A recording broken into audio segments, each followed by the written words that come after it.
इस नए और बेहद रोमांचक एक्सप्लेनर में हम एक बहुत ही दिलचस्प टॉपिक पर बात करने वाले हैं। जरा सोचिए, क्या हो अगर आर्टिफिशियल इंटेलिजेंस सिर्फ एक साधारण टूल न रहकर खुद एक मास्टर डॉक्यूमेंट्री फिल्म मेकर बन जाए। जी हाँ, आज हम गहराई से देखेंगे कि कैसे एआई ने अपनी ही सीमाओं को तोड़ दिया है। हम गूगल के एक ऐसे टूल का विश्लेषण कर रहे हैं जिसने कहानी कहने और बड़े बड़े डेटा को पेश करने के तरीके में सच में एक नई क्रांति ला दी है। चलिए सीधे पॉइंट पर आते हैं और इस बड़े बदलाव को समझते हैं। हमने ग्रॉक, सोरा या क्लिंग जैसे शानदार एआई टूल्स के बारे में तो सुना ही है, राइट? लेकिन सच कहें तो वो मुश्किल से 5 से 12 सेकंड की छोटी छोटी वीडियो क्लिप्स ही बना पाते हैं। लेकिन यहाँ जो अंतर है ना, वो सच में हैरान करने वाला है। हम बात कर रहे हैं नोटबुक LM की। ये कोई कुछ सेकंड वाली बात नहीं है, बल्कि ये टूल 15 से 20 मिनट तक के, ध्यान दीजिएगा, 15 से 20 मिनट तक के शानदार आपस में जुड़े हुए ऐतिहासिक महाकाव्य जनरेट कर सकता है। मतलब कुछ सेकंड की क्लिप्स से सीधे एक इतनी लंबी विस्तृत कहानी तक का ये जंप वाकई अविश्वसनीय है। और सबसे कमाल की बात तो यहाँ है, इतनी विशाल डॉक्यूमेंट्री या एक्सप्लेनर बनाने के लिए कितनी कोडिंग या कितने मुश्किल प्रॉम्प्ट्स की जरूरत पड़ती है? जवाब है शून्य, बिल्कुल जीरो। बिना किसी भारी भरकम तकनीकी ज्ञान या लंबे चौड़े निर्देशों के ये टूल पूरी तरह से ऑटोमेशन के एक बिल्कुल नए लेवल पर काम करता है। इसका प्रोसेस इतना आसान है कि कोई भी इसे यूज कर सकता है। बस 3 सिंपल स्टेप्स हैं। पहले स्टेप में आपको बस अपने टॉपिक का कोई लिंक, PDF या टेक्स्ट अपलोड करना है।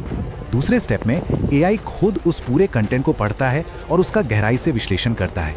और तीसरे स्टेप में बूम, ये एक पूरी विस्तृत प्रस्तुति जनरेट कर देता है। मतलब गूगल के इस टूल को आप लगभग कोई भी लंबा लेख दे दीजिए और बस इसका जादू शुरू। अब इस थ्योरी को रियल वर्ल्ड में टेस्ट करने के लिए हम अपनी पहली कहानी के भीतर की कहानी की तरफ बढ़ते हैं। केस स्टडी 1, मुगल काल। हम देखेंगे कि ये AI असली और काफी जटिल ऐतिहासिक घटनाओं की परतों को कैसे खोलता है। देखिए, यहाँ हमें पूरी तरह से निष्पक्ष रहना है। AI को विश्लेषण के लिए जो स्पेसिफिक लेख दिया गया था, वो मुगल काल के दौरान भारत से धन की निकासी के दावों पर केंद्रित था। हमारा फोकस इस बात पर बिल्कुल नहीं है कि लेख में क्या दावा किया गया है, बल्कि हम सिर्फ और सिर्फ ये टेस्ट कर रहे हैं कि AI इस तरह की भारी भरकम और संवेदनशील जानकारी को कैसे प्रोसेस करता है और उसे एक एक्सप्लेनर के सांचे में कैसे ढालता है। तो इस लंबे चौड़े लेख को एक अच्छी डॉक्यूमेंट्री में बदलने के लिए AI को कुछ क्लियर कमांड्स दिए गए, जिससे पता चलता है कि आउटपुट को कितनी बारीकी से कंट्रोल किया जा सकता है। वीडियो का प्रकार हमने एक्सप्लेनर चुना, भाषा हिंदी रखी गई और सबसे ज़रूरी चीज़, इसका focus narrative story telling style पर सेट किया गया। इन सेटिंग्स ने AI को बता दिया कि भाई हमें सिर्फ एक बोरिंग रिपोर्ट नहीं चाहिए, बल्कि इसे एक दिलचस्प कहानी में बदलना है। और इसका रिजल्ट सच में चौंकाने वाला था। AI ने 7 मिनट और 5 सेकंड की एक बेहद खूबसूरत डॉक्यूमेंट्री तैयार कर दी। जरा सोचकर देखिए, एक इंसानी टीम को इसी काम के लिए स्क्रिप्ट लिखने, विजुअल्स ढूंढने और वॉइस ओवर रिकॉर्ड करने में हफ्तों लग सकते हैं, लेकिन इस टूल ने ये पूरा काम कुछ ही समय में अकेले कर डाला। अब यहाँ जो सबसे इंटरेस्टिंग बात है ना, वो ये है कि AI ने सिर्फ टेक्स्ट को ही नहीं पढ़ा, इसने अपने आप एकदम सटीक नक्शे, इन्फोग्राफिक्स और एजुकेशनल ग्राफिक्स बनाए जो सीधे उस ऐतिहासिक संदर्भ से मैच कर रहे थे। और ऑडियो की तो क्या ही बात करें, ये कोई पुरानी, बोरिंग और रोबोटिक सी आवाज़ नहीं थी। ये एक बिल्कुल रियल, इंसानी भावनाओं से भरी हुई आवाज़ थी, जिसने पूरी की पूरी डॉक्यूमेंट्री में जान डाल दी। यहाँ सबसे क्रूशियल पॉइंट ये है कि जानकारी को बैलेंस कैसे किया गया। AI ने बिल्कुल एक मंझे हुए इतिहासकार की तरह काम किया। एक तरफ मुगल काल के शानदार किलों और वास्तुकला के वैभव को दिखाया, तो दूसरी तरफ आर्थिक दावों और धन की निकासी के तर्कों को भी बेहद संतुलित ढंग से पेश किया। जैसे कि विदेशी दूतावासों पर होने वाला भारी खर्च, मतलब सोर्स के मूल तर्कों को बिल्कुल वैसे ही पिरोया गया जैसा कि एक सीरियस दस्तावेज में होना चाहिए। खैर, मुगल काल के इस गंभीर विश्लेषण के बाद चलिए अब गियर शिफ्ट करते हैं। हम अपने दूसरे टेस्ट की ओर बढ़ते हैं, जहां AI के सामने एक और भी बड़ी चुनौती रखी गई। चुनौती थी मानव इतिहास के सबसे विशाल और प्रतिष्ठित पौराणिक महाकाव्यों में से एक रामायण का विश्लेषण करना। अब क्योंकि रामायण का स्केल इतना बड़ा है, तो हमने कॉन्फ़िगरेशन में एक बहुत ज़रूरी बदलाव किया। भाषा तो हिंदी ही रखी, लेकिन विजुअल स्टाइल को बदलकर रेट्रो प्रिंट कर दिया, ताकि वो एक प्राचीन और ऐतिहासिक फील आ सके। और हाँ, सबसे अहम बात, फोकस को ड्रामेटिक कर दिया गया। हम देखना चाहते थे कि क्या AI सच में रामायण की भावनाओं और उसके महाकाव्य वाले स्वरूप के साथ न्याय कर सकता है। और जब टाइमलाइन सामने आई तो वो स्पष्ट रूप से दिखाती है कि एआई ने उस विशाल कहानी को कितने बेहतरीन और लॉजिकल चैप्टर्स में डिवाइड किया। पहले 30 सेकंड में वनवास की शुरुआत, फिर 1 मिनट 45 सेकंड पर सीताहरण, उसके बाद हनुमान जी से गठबंधन और अंत में वाल्मीकि जी के आश्रम तक का सफर।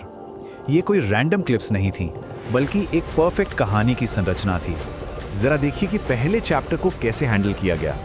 एआई ने बहुत ही ड्रामेटिक तरीके से कैकेयी के उन 2 वचनों की ग्रेविटी और राजा दशरथ की बेबसी को पेश किया, और उसी के साथ श्री राम का बिना किसी सवाल के खुशी खुशी अपने 14 साल के वनवास को स्वीकार कर लेने वाला वो भावुक क्षण, उसे भी बहुत गहराई से दर्शाया गया।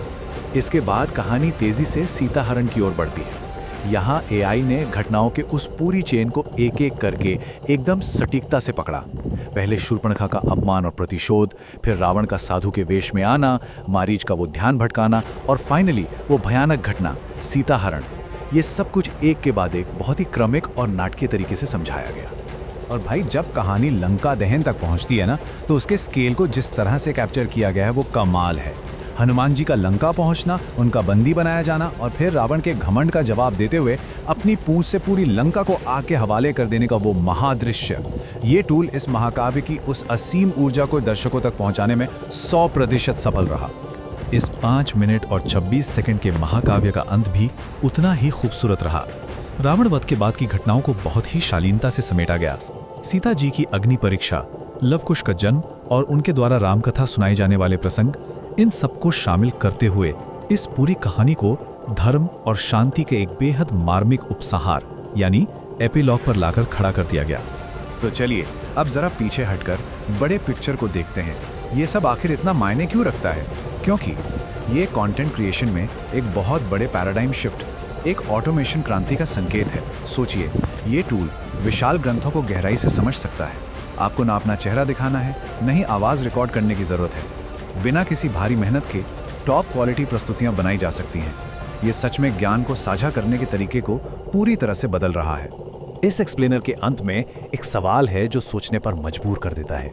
ज़रा इमेजिन कीजिए, जब मशीनें हमारे सबसे जटिल इतिहास और महान पौराणिक कथाओं को सिर्फ कुछ ही मिनटों में इतने शानदार महाकाव्यों और डॉक्यूमेंट्रीज में बदल सकती हैं, तो कहानी कहने, सीखने और शिक्षा का भविष्य आखिर कैसा होने वाला है? ये एक ऐसी नई सच्चाई है जो जितनी फैसिनेटिंग है उतनी ही क्रांतिकारी भी। आज के इस एक्सप्लेनर में हमारे साथ जुड़ने के लिए बहुत बहुत धन्यवाद।